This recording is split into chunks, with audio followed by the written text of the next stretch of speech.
열왕기상 6장 14절에서 38절까지입니다. 구약성경 519면입니다. 살아계신 하나님의 말씀입니다. 함께 고백드리겠습니다.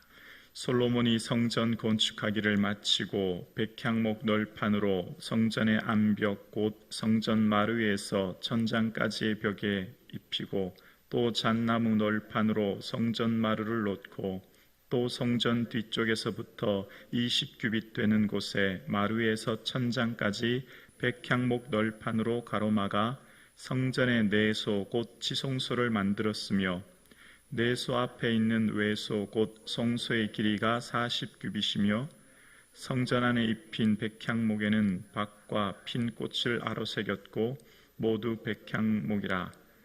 돌이 보이지 아니하며 여호와의 언약궤를 두기 위하여 성전 안에 내소를 마련하였는데 그 내소의 안은 길이가 20규빗이요 너비가 20규빗이요 높이가 20규빗이라.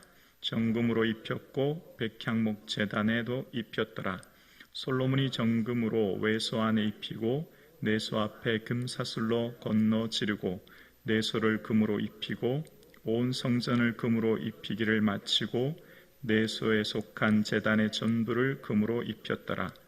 내소 안에 감람나무로 두 그룹을 만들었는데 그 높이가 각각 10규빗이라. 한 그룹의 이쪽 날개도 5규빗이요 저쪽 날개도 5규빗이니 이쪽 날개 끝으로부터 저쪽 날개 끝까지 10규빗이며 다른 그룹도 10규빗이니 그 두 그룹은 같은 크기와 같은 모양이요 이 그룹의 날 높이가 10규빗이요 저 그룹도 같았더라. 솔로몬이 내소 가운데에 그룹을 두었으니 그룹들이 날개가 펴져 있는데 이쪽 그룹의 날개는 이쪽 벽에 닿았고 저쪽 그룹의 날개는 저쪽 벽에 닿았으며 두 날개는 성전 중앙에서 서로 닿았더라. 그가 금으로 그룹을 입혔더라. 내외소 사방벽에는 모두 그룹들과 종료와 핀 꽃 형상을 아로새겼고 내 성전 마루에는 금으로 입혔으며 내소에 들어가는 곳에는 감람나무로 문을 만들었는데 그 문인방과 문설주는 벽의 5분의 1이요 감람나무로 만든 그 두 문짝에 그룹과 종려나무와 핀 꽃을 아로새기고 금으로 입히되 곧 그룹들과 종려의 금으로 입혔더라. 또 외소의 문을 위하여 감람나무로 문설주를 만들었으니 곧 벽의 4분의 1이며 그 두 문짝은 잣나무라. 이쪽 문짝도 두 짝으로 접게 되었고 저쪽 문짝도 두 짝으로 접게 되었으며 그 문짝에 그룹들과 종려와 핀 꽃을 아로새기고 금으로 입히되 그 새긴 데에 맞게 하였고 또 다듬은 돌 3켜와 백향목 두꺼운 판자 1켜로 둘러 안뜰을 만들었더라. 넷째 15월에 여호와의 성전 기초를 쌓았고 11째 해 불월 곧 8째 달에 그 설계와 식양대로 성전 건축이 다 끝났으니 솔로몬이 7년 동안 성전을 건축하였더라. 아멘. 새롭게 선물로 주신 한 주간 주님의 기쁨 되는 한 주간 되기를 주님의 이름으로 축복합니다. 아멘. 인생은 말씀이라고 하는 레일을 달리는 기차와 같습니다. 그래서 말씀에 순종하는 것이 가장 빠른 것을 알 수 있죠.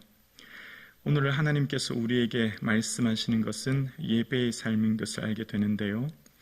지난 본문에는 성전 외부의 공사를 마쳤다면 오늘은 성전 내부의 공사를 이제 구체적으로 말씀하십니다. 그러니까 14절에 성전 건축을 마쳤다 이제 하면서 외부에 대한 얘기를 하고 이제 내부에 대한 얘기를 15절부터 하는데 15절부터 시작하는 내부의 공사는 바닥을 잣나무로 깔고 사반벽은 백향목으로 덮어서 석재가 보이지 않게 했다고 얘기하고요. 16절에 가면 휘장으로 성소와 지성소를 구분하듯이 백향목으로 칸막이를 쳐서 지성소를 구분했다. 그렇게 설명합니다. 그리고 17절과 18절에는 이 내소라고 하는 것은 이제 지성소가 있는 곳을 말하는데요. 지성소가 이제 40규빗이었고 내부의 모든 벽에는 조롱박, 핀꽃, 활짝 핀 꽃을 아로새겨서 하나님의 성전의 영광을 표현했다라고 얘기합니다. 그리고 19절에서 22절에 언약궤를 두기 위한 내소, 지성소에 대해서 이야기하는데요. 길이가 20규빗, 너비가 20규빗, 높이가 20규빗입니다. 예전에 하나님께서 이 모세를 통해서 지성소의 크기를 이야기하실 때 가로 세로 높이가 10규빗이었던 반면 이번 지금 성전은 다 20규빗인 것을 보죠. 그래서 성막의 2배 크기가 지금 이 성전임을, 솔로몬 성전임을 이제 알 수 있는 겁니다. 그리고 22절에 보면 온 성전을 금으로 입히고 라는 표현이 나와요. 그러니까 지금 온 성전 내부의 모든 곳에서 이제 금을 입혔다라고 이야기합니다. 역대하 3장 8절에 보면 금 내부 지성소 이 내부에 쓰인 금이 600달란트다라고 얘기하면서 굉장히 많은 금을 사용했음을 이야기합니다. 그리고 23절에 보면 그 지성소에는 두 감람나무와 두 그룹을 만들었다라고 합니다. 그룹은 일반적으로 구약 성경에 천사를 상징합니다. 하나님을 섬기고 보좌하는 천사, 즉 천사를 상징한다고 하는 것은 하나님의 영광과 임재를 상징하는 거죠. 그 하나님의 임재와 영광이 이제 이 언약궤 두 그룹의 날개 위에 있었음을 이야기합니다. 그러니까 출애굽기 25장 17절 이하의 속죄소위 두 그룹을 표현하기 위해 이렇게 한 것입니다. 그리고 24절에서 26절은 그 그룹의 높이가 10규빗, 한 5m 정도 되었고 날개는 한 2.5m 정도 되는 양쪽의 날개가 있었음을 이야기합니다. 그리고 그 그룹은 성소 중앙에 있었고 성소 중앙에 있는 그룹 양문에 종려와 핀 꽃을 새겼다라고 얘기하면서 이제 38절을 한번 볼까요? 38절을 보면 마지막 절인데요. 11째 해 불월 곧 8째 달에 그 설계와 식양대로 성전 건축이 다 끝났으니 솔로몬이 7년 동안 성전을 건축하였더라 라고 오늘 본문에 얘기합니다. 37절은 성전의 기초를 놓았을 때가 솔로몬 통치한 지 4년 12월이라고 얘기합니다. 12월은 4월에서 5월을 얘기하는데요. 그때 이제 기초석을 놓아서 공사가 시작되었고 솔로몬이 4월에 시작한 성전 건축가 11월, 38절에 보면 11월 불월은 10월에서 11월을 말합니다. 성전 건축이 마쳤다라고 이야기합니다. 정확하게 7년 6개월에 걸쳐서 성전 건축을 마쳤다라고 이야기합니다. 그러면서 솔로몬이 성전 건축을 얼마나 오랫동안 정성 들여 건축했는가라고 하는 시간을 얘기하는데 오늘 이 열왕기상 6장을 기록할 때 맨 처음에 성전을 건축할 때 그 언제인가 성전을 언제 건축하는가를 얘기할 때 6장 1절에 보면 이스라엘 자손이 애굽 땅에서 나온 지 480년이요 라고 하면서 이야기합니다. 그러니까 성전 건축을 시작하는데 갑자기 애굽 땅에서 나온 얘기를 하는 거예요. 성전 건축을 이제 시작하게 되었는데 그 첫 시작을 어떤 것으로 표현하고 있냐면 애굽에서 나온 지 몇 년 만이다. 이제 그 얘기를 하는 겁니다. 어떤 의미가 있을까요? 출애굽의 완성이 성전 건축으로 맞춰지는 거예요. 모세가 바로에게 가서 하나님이 어떤 말 할지 가르쳐 주셨죠. 모세야 너 바로에게 가면 이렇게 말해야 돼 라고 하면서 하나님께서 이 모세가 바로에게 말할 때 우리가 우리 하나님 여호와께 제사 드리려 하오니 3일길쯤 광야로 가도록 허락하소서 그렇게 얘기하라고 하셨어요. 그러니까 이스라엘이 지금 애굽에서 나오는 중요한 이유는 하나님께 제사 드리기 위한 것이다. 그렇게 말씀한 거예요. 그래서 이스라엘이 애굽에 나온 것은 목적이 제사였고 시내산에서 도착하자마자 애굽에서 나온 지 한 3개월쯤 됐죠. 그때 시내산에서 모세를 부르셔서 모세에게 뭘 제일 먼저 말씀하셨죠? 십계명과 성막이에요. 성막에 대한 설계, 어떻게 지어야 될지, 크기는 어떻게, 재료와 누가 지어야 될지, 성막에서 어떻게 지어야 될지 설계도를 말씀하셨고 그 시내산에서 성막을 만들었죠. 그리고 그 성막에서 설계도를 만든 것에서 하나님의 임재를 경험하고 예배의 삶을 살았죠. 그리고 그 성막의 설계의 2배 크기가 솔로몬 성전이에요. 그래서 오늘 본문 6장 38절에 보면 그 설계와 식양대로라고 표현합니다. 누가 설계를 받았죠? 역대상 28장 19절에 보면 다윗이 이르되 여호와의 손이 내게 임하여 모든 일의 설계를 그려 나에게 알려주셨느니라 라고 말합니다. 솔로몬이 마음대로 성전을 지은 게 아닙니다. 내 기분대로 내 생각대로 내가 웅장하게 지은 게 아니라 설계대로, 그러니까 설계를 누구에게 주셨다고요? 다윗에게. 다윗에게 설계를 주신 그대로 솔로몬은 지었을 뿐인 거죠.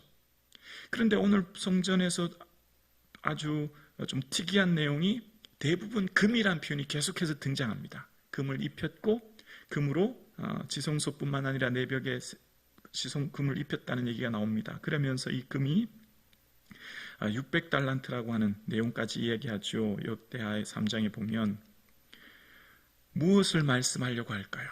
자, 오늘 성전은 뭘 말하려고 이렇게 구체적으로 자세히 이야기하고 있을까요? 하나님 마음이 무엇일까요? 그리고 지성소에 또 성소에 금을 끊임없이 입힌 이유는 뭘까요? 가치 있는 인생은 하나님과의 관계로부터 시작된다는 겁니다. 인생의 가치를 어디에 둘 것인가 라고 하는 것이 삶의 목적과 방향을 결정하는데요. 인생의 가치를 어디에 둘 것인가? 곧 하나님을 존귀히 여기고 하나님을 귀히 여기는 사람, 즉 예배의 가치를 두고 그 예배를 통해 하나님과의 온전한 관계를 맺는 사람이 인생을, 가치 있는 인생을 살게 된다. 그것을 오늘 본문이 얘기하는 핵심 중의 핵심입니다. 성경에서 끊임없이 얘기하는 게 뭘까요, 여러분? 솔로몬 성전은 이후에 무너집니다. 바벨론의 침략으로 인해 솔로몬 성전이 무너지고 바벨론 포로로 갔을 때 에스겔을 통해 환상을 보여주시죠. 앞으로 이런 놀라운 성전을 다시 회복하게 될 거야.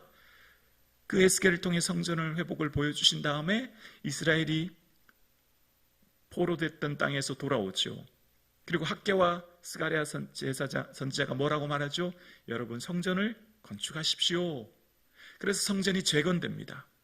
그리고 그렇게 성전이 재건되었던 이후에 신약에 가면 헤롯 성전이 지어지게 될 때 예수님께서 말씀하실 때 이 성전을 사흘 동안 헐라 내가 일으키리라 말씀하셨고, 그 성전은 곧 육체된 예수님을 가르친다고 말씀하셨고, 그 예수님께서 부활하신 뒤에 성령을 우리에게 보내주셨죠.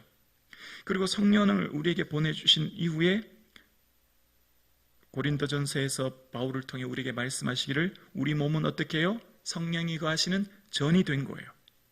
우리 몸은 하나님의 성령이 거하는 전이 되었고, 그래서 우리의 삶, 우리의 몸이 어떻게 사는 것이 의미 있고 가치 있고 주님 기뻐하는 삶을 사는 것인가? 라고 하는 질문에 대해서 형제들아 내가 하나님의 모든 자비하심으로 너희를 구하노니 너희 몸을, 우리 몸을 하나님이 기뻐하시는 거룩한 산제사로 드리라. 이는 너희의 드릴 영적 예배니라 라고 말씀하십니다.